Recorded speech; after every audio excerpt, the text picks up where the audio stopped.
দখলদার ইসরায়েল গত ৭ অক্টোবর থেকে ফিলিস্তিনের গাজা উপত্যকায় নির্বিচারে আগ্রাসন চালিয়ে ধ্বংসস্তূপে পরিণত করেছে। এ পর্যন্ত ৪০,০০০-এর বেশি ফিলিস্তিনি নিহত এবং ৯৪,০০০-এর বেশি আহত হয়েছেন এবং নিখোঁজ রয়েছেন আরও বহু মানুষ। দীর্ঘ ১১ মাস ধরে চলা এই যুদ্ধে বিপুল অস্ত্রের প্রয়োজন হয়েছে বর্বর ইসরায়েলি বাহিনীর। কিন্তু এত অস্ত্র কোথায় পায় ইসরায়েল? বিশ্বের বড় অস্ত্র রপ্তানিকারক দেশ হিসেবে পরিচিত ইসরায়েল, কিন্তু আকাশপথে হামলা চালানোর ক্ষেত্রে তাদের সামরিক বাহিনী আমদানি করা যুদ্ধ বিমান, গাইডেড বোমা এবং ক্ষেপণাস্ত্রের উপর ব্যাপকভাবে নির্ভরশীল। গাজায় ইসরায়েল আকাশপথে ইতিহাসের যে ন্যাক্কারজনক সামরিক অভিযান চালাচ্ছে, এর বেশিরভাগ মারণাস্ত্র সহায়তা পেয়ে আসছে মার্কিন যুক্তরাষ্ট্রের কাছ থেকে।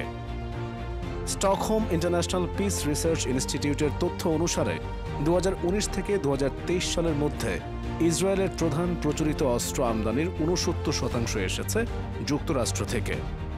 যুক্তরাষ্ট্র ১০ বছর মেয়াদী একটি চুক্তির আওতায় ইসরায়েলকে $৩.৮ বিলিয়ন মার্কিন ডলারের বার্ষিক সামরিক সহায়তা দিয়ে থাকে। এর উদ্দেশ্য ইসরায়েলকে তার প্রতিবেশী দেশগুলোর চেয়ে গুণগত সামরিক শক্তিতে এগিয়ে রাখা। গাজা যুদ্ধ শুরুর পর থেকে তখন পর্যন্ত বাইডেন প্রশাসন চুপিসারে ইসরায়েলের কাছে ১০০টিরও বেশি ধাপে সামরিক সরঞ্জাম বিক্রি করেছে। বেশিরভাগ ক্ষেত্রে এর মূল্য ডলারের হিসেবে এমন পরিমাণ ছিল যে ক্ষেত্রে কংগ্রেসকে আনুষ্ঠানিকভাবে জানানোর দরকার হয় না বলে মার্কিন গণমাধ্যমের মাধ্যমে গত মার্চে জানা যায়। এসব অস্ত্রের মধ্যে হাজার হাজার গাইডেড বোমা, ছোট ব্যাসের বোমা, বাংকার বাস্টার এবং ছোট অস্ত্র ছিল বলে জানা গেছে। যুক্তরাষ্ট্রের পর ইসরায়েলের সবচেয়ে বেশি অস্ত্র রফতানি করে জার্মানি। SIPRI এর তথ্য মতে ২০১৯ থেকে ২০২৩ সালের মধ্যে ইসরায়েল যে অস্ত্র আমদানি করেছে তার ৩০% জার্মানির। বর্তমানে ইসরায়েলি নৌবাহিনী জার্মানির নির্মিত ডলফিন শ্রেণীর সাবমেরিন ব্যবহার করে। এগুলোর স্থলে তারা ডাকার শ্রেণীর ডিজেল চালিত সাবমেরিন ব্যবহার করবে।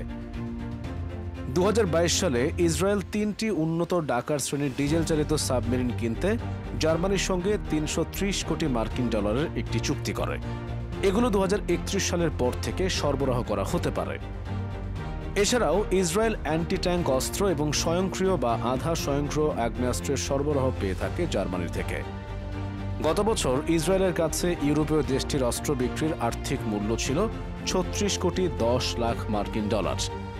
ইসরায়েলে অস্ত্র রফতানির দিক থেকে তৃতীয় অবস্থানে রয়েছে ইতালি। তবে SIPRI এর তথ্য মতে ২০১৯ থেকে ২০২৩ সালের মধ্যে ইসরায়েল যত অস্ত্র আমদানি করেছে তার মাত্র ০.৯% ইতালির। আমদানি করা অস্ত্রসহ সামরিক সরঞ্জামের মধ্যে হেলিকপ্টার ও নৌ আর্টিলারি অন্তর্ভুক্ত থাকার বিষয়টি জানা যায়। এই তালিকার চতুর্থ অবস্থানে রয়েছে যুক্তরাজ্য। ২০২৩ সালের ডিসেম্বরে যুক্তরাজ্য সরকার বলেছিল ২০২২ সালে ইসরায়েলের কাছে ব্রিটিশ সামরিক পণ্যের রফতানি অপেক্ষাকৃত কম ছিল।